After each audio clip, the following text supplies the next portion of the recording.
మరి నిన్న ఆడోళ్ళ పండుగ. నిన్న ఆడోళ్ళ పండుగ పేరు మీద మరి రేవంత్ ఏమైనా కొత్త కొత్త ఉపాయాలు చేసుకొస్తుండా? ఏం చేసుకొచ్చిండు? ఏమైనా మతలం అందిందా? మతలం అంటే స్కూటీలు ఇస్తాడు కానీ మా మనవరాలక కాలేజీ పోతారు. కళాశాలలకు వెళ్ళి ఆడపిల్లలకు తొందరలోనే ఈ ఫైనాన్షియల్ ఇయర్లో సాధ్యం కాకపోవచ్చు, తొందరలోనే స్కూటీస్ ఈవీ వెహికల్స్ ఆడపిల్లలకి ఇవ్వాలని ఒక ఆలోచన చేస్తున్నాం. ఎందుకంటే ఒక ఏరియా నుంచి ఒక ఏరియాకి పోతందుకు ఇబ్బంది పడుతున్నారు కదా, కాబట్టి ఖచ్చితంగా స్కూటీలు అందిస్తామని చెప్పేసి చెప్తున్నాడు. సరే, రైతు భరోసా పడబెట్టినట్టేనా? ఇక రైతు భరోసా అంటే సంసారం వెళ్తలేదు. నువ్వు ఆయన అన్నట్టే అంటున్నావుగా. మరి ఆయన చెప్పిందే నేను చెప్తున్నా. సంసారం వెళ్తలేదని మరి నేలకేస్తే మరి ఎట్లా? ఎవరికి ఇవ్వాలి ఈ సంసారం? ఈ ఉచితాలు కాకుండా మిగతా అయితే చేసుకుంటూ వస్తున్నాడు. అన్ని అయితే సంక్షేమ పథకాలు అయితే అన్ని ఇస్తున్నారు. ఇప్పుడు మనిషికి సన్న బియ్యం కావచ్చు, గ్యాస్ కావచ్చు, కరెంట్ కావచ్చు, కొన్ని ఇస్తున్నాడు.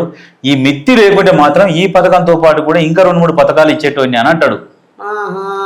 ఈ అప్పుల మిత్తి మా మనవరాళ్లకు 2500 బాకీ ఉన్నట్టే.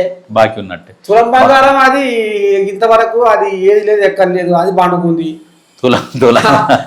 అది పోయేమో నిజాలు మాట్లాడుకుందాం. తులం బంగారం 5,000 6,000 ఉందంటే సరే, 10-20,000 ఉన్నప్పుడు తులం బంగారం ఇద్దామని అనుకున్నారు. అప్పుడు ఎంత ఉండేనే ఎలక్షన్లు? అప్పటికే 20,000 ఉంది. 50,000 పైన 2 సంవత్సరాల కింద, 2.5 సంవత్సరాల కింద లేదు, 20,000 19,000 ఉంది. 20,000 వేసుకో. ఎంత రోజు తప్పినోడు మా సజ్జను. 50,000 ఉంది పిల్ల. ఏది 2.5 సంవత్సరాల కింద 50 అంటే ఎందుకు అనౌన్స్ చేద్దరు? 19,000 25,000 ఉండే. అప్పుడే రప్ప రప్ప రప్ప రప్ప వెరుక్కుంటూ వస్తున్నది. మొదలవుతుంది. ఎప్పుడైతే ఇప్పుడు ఎలక్షన్లు అయిపోయినాక రోజుకు 10,000 20,000 చొప్పున పెరిగింది. ఈ పెరిగేది తగ్గితేది కానీ జనాలకైతే మాట అన్నారుగా. ఇప్పుడు మాట అన్నాడు, మరి ఆడ ఇప్పుడు ధర తక్కువంటేనేమో తెచ్చు, అసలే అప్పులా. మరి ఏడికెళ్ళి తెస్తాడు? నువ్వే చెప్పరాదు. సరే, ఇప్పుడు నీకే అప్ప చెప్తే నువ్వు చేస్తావా? నీకు అప్ప చెప్తే నువ్వు చేస్తావా?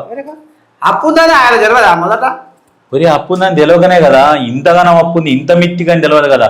అప్పుడు మిత్తి ఎట తెచ్చిందంట తెలుసా? ఇప్పుడు అందరికి ఆటాన మిత్తి ఉంటే ఈయన రూపాయి మిత్తి లాగా తెచ్చిండట, పెద్ద అమౌంట్కు. ఎంతైనా పోతే పోనీ మిత్తి వాళ్ళ దగ్గర నుంచి మళ్ళీ సట్టింగ్ అలా ఎక్కువ మిత్తికి తెచ్చి మళ్ళీ అల్లకెళ్ళి అసలకెళ్ళి సట్టింగు. ఈ రకంగా తర్వాత ఈయన వచ్చినాక కూడా మిత్తి తగ్గిపించిండు. ఈయన మిత్తి తగ్గించి తెలంగాణ మీద భారం పడకుండా మిత్తి కూడా తగ్గించిండు. ఏం చేయాలో అది చేసి ఆ మిత్తి తగ్గిపించిండు. మీరు అంత మిత్తి వేస్తే ఇంట్రెస్ట్ వేస్తే కష్టము, యాజ్ పర్ నామ్స్ ప్రకారం ఇంట్రెస్ట్ ఇంతనే కదా, అంతెందుకు వేసుకున్నారని చెప్పేసి వాళ్ళతో ఇంట్రెస్ట్ తగ్గిపించిండు. అది కూడా నడిచింది, నడుస్తూనే పెద్ద. ఇదంతా ఎవరి భాగవతం ఏడ నడిచిందంటే ఈ కేటీ రామారావు చేతిలో ఆగమైంది తెలంగాణ. మరి కాదు, మరి సంసారం వెళ్తలేదని నువ్వే పత్తి పలుకులు పలుకుతున్నావు. మరి 5,000 కోట్లతోటి గాంధీ విగ్రహం కట్టిస్తా అనేమో మాట బయటకు వస్తుందట. నువ్వేనా చూపిస్తావా? 5,000 కోట్లు చూపిస్తావా? 5,000 కోట్లు చూపిస్తావా? అవి గోపలు పెడుతున్నాయి, గోపలు పెడుతున్నాయి. ఇంకా ఇన్ని వేసిండు చూడుకో. గాంధీ విగ్రహానికి 5,000 కోట్లు అనేది పచ్చి అబద్ధం. దానికి అయ్యేది 70 కోట్లే అని చెప్తున్నాడు. 70 కోట్లు మరి 5,000 కోట్ల ముచ్చట ఎట్లా వచ్చింది పిల్ల?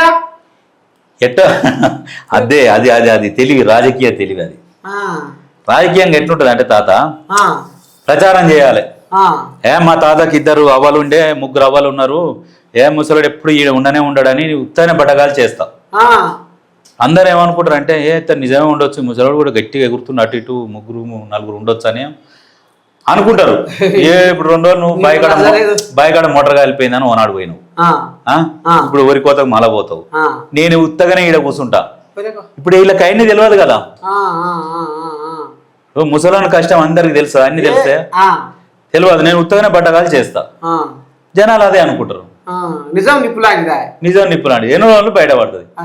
అప్పుడు ఇంట్లో కూడా ఏమనిపించింది అంటే ఇప్పుడు 5,000 కోట్లని ఈయన ఏడ అనౌన్స్ చేయలే. ఏడ అనౌన్స్ చేయకున్నా కానీ ప్రతిపక్షాలు ఏం చేసిన అంటే 5,000 కోట్ల 5,000 కోట్ల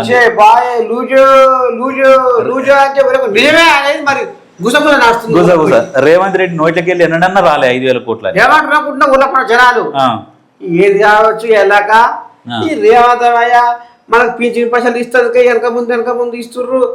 ఈ 5,000 కోట్ల ఆట ఏదో ఈ గ్రామం పెడతాను గాంధీ విగ్రహం పెడతాను ఈ సంసారం వెళ్తలేదు అంటుర్రు. మరి ఇదే అదే ఇగో ఇట్లా ప్రచారం చేస్తున్నారని బయటకు వచ్చి చెప్తున్నాడు. మరి ఇప్పుడు ఇది బొమ్మ కొట్టింది ఎవరు రాముడా హరీషమా?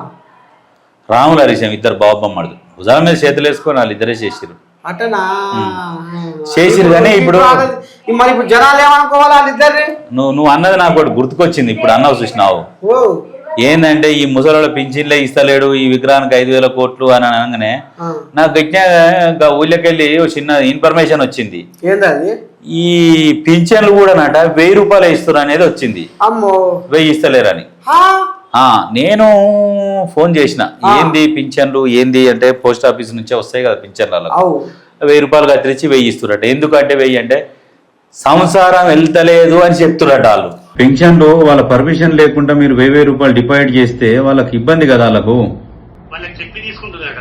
ఎవరు చెప్తలేరు వాళ్ళు బలవంతంగా మా దగ్గర తీసుకుంటారు. Aadhaar card photo ఇవ్వమంటారు. 1,000 రూపాయల పింఛన్ వచ్చింది ప్రభుత్వం నడుస్తలేదు కాబట్టి ఈ 1,000 రూపాయలు కట్ అవుతున్నాయని చెప్తురట. పాపం ముసలోళ్ళ పింఛన్లు ఆపి ప్రభుత్వాన్ని బదనాం చేస్తున్నారు. మీరు ప్రభుత్వం ఎల్లక మీ పింఛన్లు కట్ చేస్తుందని చెప్తురట. ఇది ఎంతవరకు కరెక్ట్? ఇది కరెక్ట్ కాదు కదా. నీ అన్యానం పాడుపడే గిటరానుల్లా అంటే వాళ్ళ బతుకు కోసము ఈ కథ చేసి రాయేది. అయితే వీళ్ళకు టార్గెట్ ఉంటది. ఆ టార్గెట్ రీచ్ అయితానికి ఈ ముసలోళ్ళ దగ్గర పింఛన్ తీసుకొని డిపాజిట్ చేస్తే ఏమొస్తుంది? వాళ్ళకి వచ్చేది 2,000 వస్తున్నాయి. అన్యాయం. ఆ 2,000 వాళ్ళ నొప్పుల గోళీలకు వాళ్ళ షుగర్లకు బీపీలకు వాటికే సరిపోవు. ఇప్పటికే 4,000 కలవరిస్తున్నారు. 2,000 కానీ పడబెట్టి రాకుండా ఈ అధికారులు ఇట తడకాటం పెడుతున్నారు. ఈ అధికారులు ఫోన్ చేయగానే బతుకు ఫోన్ చేయగానే దెబ్బ కలెక్ట్ అయ్యారు. మేమెందుకు అంటున్నాం? మీరు ఉన్నోళ్ళ దగ్గర తీసుకొని డిపాజిట్ చేయించుకోరు. నువ్వు ముసలోళ్ళ దగ్గర 1,000 రూపాయలు డిపాజిట్ చేయించుకుంటారంటే అయితే ఇది కూడా ఏంటంటే వాస్తవం ఏం చెప్పను తాత. ఈ 1,000 రూపాయలు డిపాజిట్ చేయించుకుంటారు. అలాగే తెలుస్తుందో తెలియదు. ఇప్పుడు 1,000 200 మంది దగ్గర చేయించినవి ఎంత అయితే 2 లక్షలు అయితే 2 లక్షలు మింగేసారు అనుకో. సంవత్సరం తర్వాత ఇలా ఉంటారా ముసలోళ్ళు? ముదిమాత దప్తోళ్ళు ఉంటారు, పెద్ద కథే. అటుకి ఎక్కుతోళ్ళు ఉంటారు. బ్యాంకుల కనుక ఈ పని చేసేటోళ్ళు లక్షల కొద్దిగా దాచుకున్నట్టుగానే కొంతమంది నడుస్తుంది. వాళ్ళు ఏమంటారు అంటే నామినీ పెడతాం సార్, నామినీకి ఇస్తాం, నామినీకి ఇప్పిస్తాం, నువ్వు వచ్చే 70 రూపాయలకు అలా 1,000 తీసుకొని అయితే ఇక అసలు లెక్క కూడా చెప్తా తాత. ఇప్పుడు వీళ్ళ దగ్గర 1,000 తీసుకొని ఈ 1,000 రూపాయలతోని ఇంకా 1,000 కూడా సంపాదించవచ్చు. సంవత్సరంలో 1,000 2,000 కూడా సంపాదిస్తారు.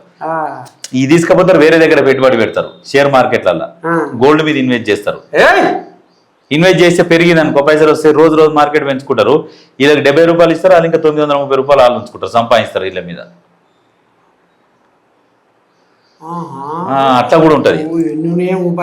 రకరకాల ఉపాయాలు. ఇవాళ ఏముంటుందా ఏడాదికి అంటే 365 రోజులకు 70 తుప్పకాయలు ఇస్తే అవి దుకాణం పోతే కనీసం చుట్టం వచ్చినని పోతే 4 గుడ్లను వస్తాయి.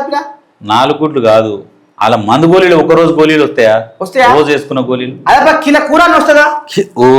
ఏడాదికి కిలో కూరనా?